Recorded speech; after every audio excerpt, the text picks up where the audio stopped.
நான் உங்கள் ராச தமிழன். என்னுடன் எனது அன்பு ஆசான் அரசியல் விமர்சகர் தமிழ் தேசியவாதி ராஜ்கவின் அவர்களுடன் இன்று ஒரு மிகப்பெரிய மாநாடு கூட்டமானது, இரண்டாவது மாநாடாக தமிழக வெற்றி கழகம் திரு புரட்சி தளபதி விஜய் அவர்களது மாநாடு கூட்டமானது மதுரை பாரபத்தி என்னும் கிராமத்தில் இனிதே நடந்து போய்கொண்டிருக்கிறது.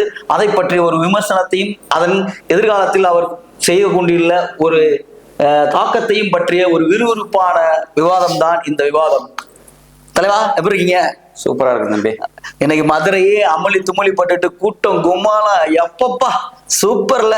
திருவிழா தான் மதுரைக்கு நிச்சயமா ஒரு சித்திர திருவிழாக்கு அப்புறமா ஒரு முத்திரை திருவிழா பதிச்சிருக்காரு திரு தளபதி விஜய் அவர்கள். நிச்சயமா அதை பத்தி என்ன சொல்றீங்க நீங்க? நிச்சயமாக மதுரைக்கு இன்னொரு திருவிழா, வருடத்துக்கு ஒரு முறை வரும் சித்திரை திருவிழா. இது அரசியல்வாதிகள் நித்திரை கலைத்த திருவிழா என்று. Super super super.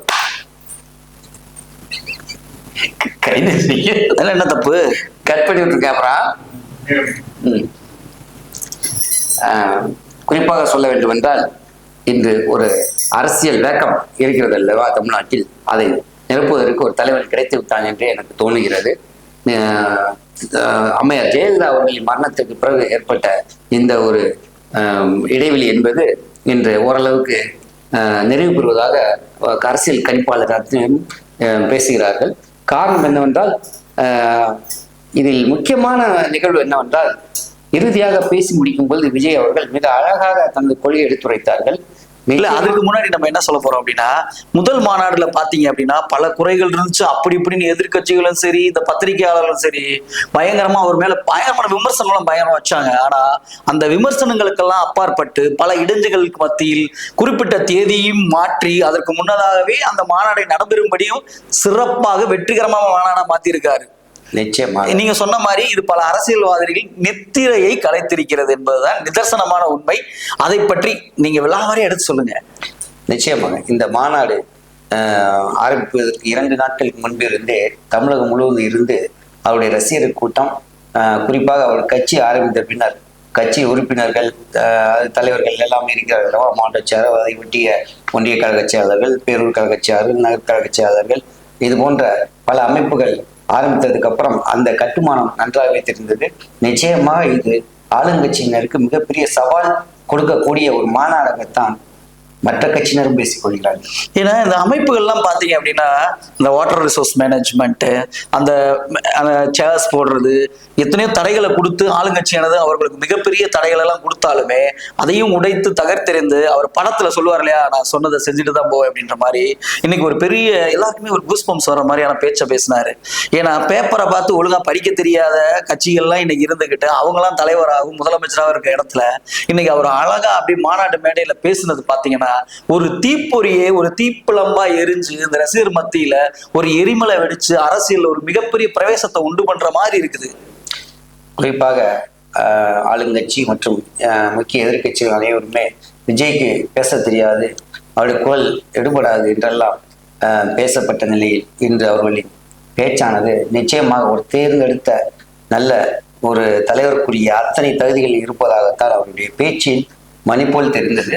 குறிப்பாக சொல்ல வேண்டும் என்றால், அவர் சிலர் பாஜகவின் பி டீம் என்று ஆளுங்கட்சியான திமுகவும், திமுகவின் பி டீம் என்று பாஜக மற்றும் அது கூட்டணி கட்சின்னு சொல்லி வந்த வேளையில் இன்று அவர் மிக இருவருக்குமே ஒரு தெளிவான ஒரு பதிலை கொடுத்து விட்டார். அழகா மௌனத்தை அழகா கலைச்சு விட்டார். நிச்சயமாக என்னுடைய எதிரி யார் என்பது அதையும் தெளிவுபடுத்தி விட்டார். பாஜகவை கிளி என்று கிழித்து தொங்க விட்டார்.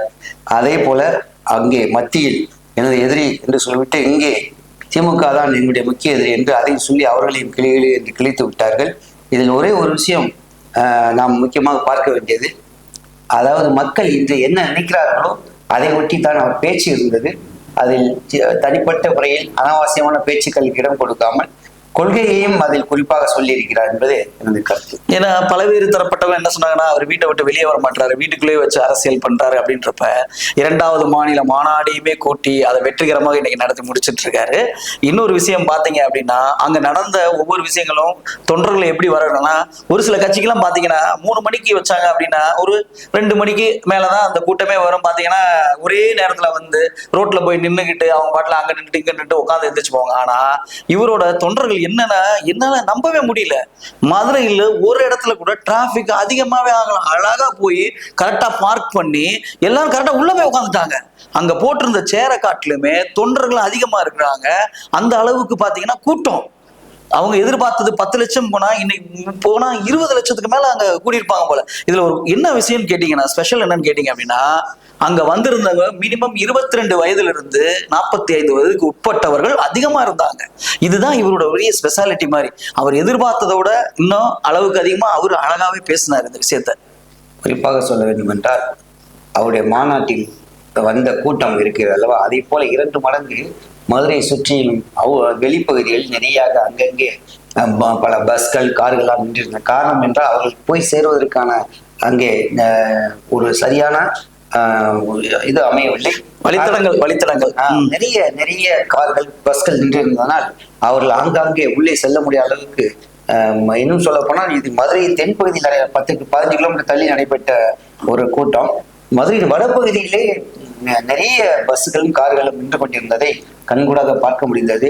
கூட்டி கழித்து பார்த்தால் அங்கே தென்பட்ட கூட்டம் ஒரு ஒரு 3 லட்சம் என்று எடுத்துக்கொண்டாலும் 1 லட்சம் செயற்பட்டதாக சொல்கிறார்கள். அந்த அடிப்படையில் பார்த்தாலும் அங்கே ஒரு 3 லட்சம் எடுத்தாலும் வெளியே இருந்தவர்கள், அங்கே போய் சேர முடியாதவர்கள், இப்படி அவர்களெல்லாம் கணக்கில் எடுத்துக்கொண்டால் நிச்சயம் ஒரு 10 லட்சத்திற்கு மேல் தான் தாண்டும். ஆனால் இது அவரின் ரசிகர் மற்றும் அவருடைய கட்சிக்காரர்கள், குறிப்பாக தென்பகுதியிலிருந்து வந்தவர்கள் ஏற்கனவே வடபகுதியில் விழுப்புரம் கூட்டத்தை சிறப்பாக நடத்தி முடித்தார்.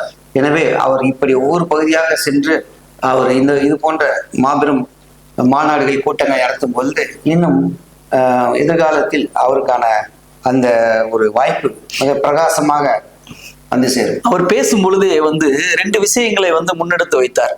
என்ன சொன்னார் அப்படின்னா, எங்களோட கொள்கைகளானதுன்னு சொல்லி அந்த 5 தலைவர்கள் பேரை சொன்னார்.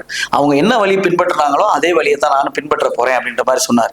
இன்னொரு விஷயம் என்ன சொன்னார்னா, என்னோட எதிரி இவங்க தான் பர்டிகுலரா கூப்பிட்டு சொல்றாரு. ஏன்னா மற்ற கட்சிகள் அப்படிலாம் பூச்சிக்காண்டி பூசுவாங்க, எங்க அந்த வழி வந்தோம் இந்த வழி வந்தோம் அப்படி வந்தோம் இப்படி வந்தோம்னு சொல்லிட்டு மற்ற கட்சிகளோட கூட்டணி போயிட்டு அவர் எனக்கு எதிரி கிடையாது, நிரந்தர எதிரியும் இல்லை நண்பனும் இல்லைன்ற மாதிரிலாம் பேசுவாங்க. ஆனா இவர் நெத்தில அடிச்ச மாதிரி இவர் தான் எனது எதிரி, இவரை எதிர்த்து தான் நான் போட்டியிட போகிறேன், இவரை எதிர்த்து தான் அரசியல் களத்தில் இருப்பேன்ற மாதிரி சொல்லியிருக்கிறார். அவர் திமுக பாஜக 2 பேருக்குமே நெத்தியில் அடித்து பதில் கூறிவிட்டார். இருவருமே எனது எதிரிகள், எந்த விதத்தில் யாரும் எனக்கு குறைவானவர்கள். நாங்கள் இங்கே வரும் 2026 சட்டமன்ற தேர்தலில் திமுகவை வீழ்த்துவதே எங்களுடைய நோக்கம், திமுக தான் எங்கள் எதிரி என்று சொல்லிவிட்டார். அதற்காக பாஜகவை அவர் விட்டு வைக்கவில்லை.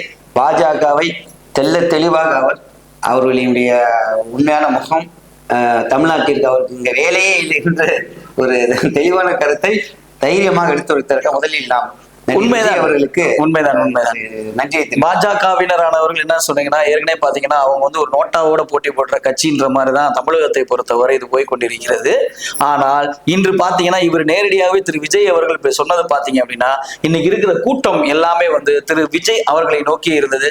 அதே மாதிரி ஹைலைட்டா ஒரு வார்த்தை சொன்னாரு, மதுரையில் மேற்கு தொகுதி கிழக்கு தொகுதி அந்த தொகுதி அப்படின்னு சொல்லிட்டு கடைசியில அங்கெல்லாம் விஜய் தான் நிற்கிறார் என்பது போல ஒரு விஷயத்த சொன்னார். உண்மையிலே சொல்றேன், தெளிவாக ஒரு தலைவனுக்கு உரிய ஒரு பண்பையும் மாண்பையும் இன்னைக்கு அவரோட மாநாட்டில் எடுத்து சொல்லியிருக்கிறது ஒரு மிகப்பெரிய சிறப்பு தானே.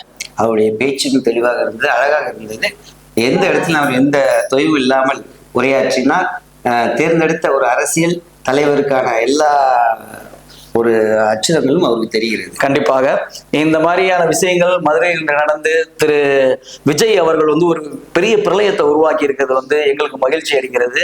அவர் மேலும் பல மாநாடுகளையும் நடத்தி குறிப்பாக சொல்ல வேண்டுமென்றால் அவர் குறிப்பாக நாம் தமிழர் போன்ற கட்சியுடன் கூட்டணி அமைத்தால் தமிழ்நாட்டுடைய சூழ்நிலையை மாறிவிடும், தமிழ்நாட்டுடைய எதிர்காலமும் மாறக்கூடிய வாய்ப்பு இருக்கிறது என்பதை இங்கே நான் அனைத்தரமாக தெரிவிக்க விரும்புகிறேன். வருகின்ற 2026 சட்டமன்ற தேர்தலில் திரு விஜய் அவர்களது தமிழக வெற்றி களமானது வெற்றி பெறுவதற்கு வாழ்த்துக்களை தெரிவித்துகிறோம்.